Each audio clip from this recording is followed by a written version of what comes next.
gololcha namni hin beekne hin jiru jeetii yaada akka du'aa goonuuf isin hin jaa akka sagalee taaneef rabbiin nagayaan biyya isaatti isa galchu nama galtee hamtuu nama yaadullee rabbiin karaa khayrii rabbi haa deebisu jennee du'aa goona. Assalamu alaikum warahmatullahi wabarakatuh. Ilmaan Oromoo bakka jirtan maratti salaamtaan ta'e isinaan geessu.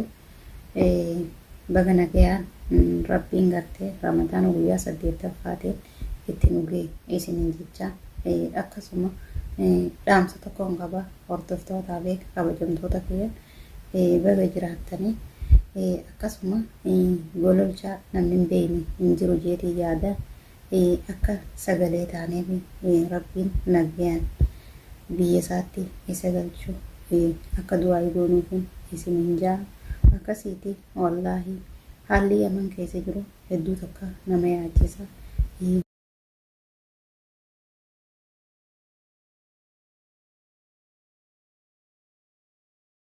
Akkasuma inshaallah jajjabaadhaadha uumamu hundaanuu du'aayin teessan waa meeqaaf ta'aa qabdi akka du'aa gootanii rabbiin nagayaan isa biyya galchuu isinitti dhaamuu dhufe akkasiitiin isiniin jaate wallaahi hedduu takka hamaadha.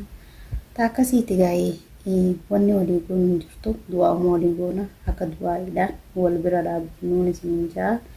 Hanga viidiyoo biraatiin walitti dachaanutti assalamu alaikum warahmatullahi wabarakatuh.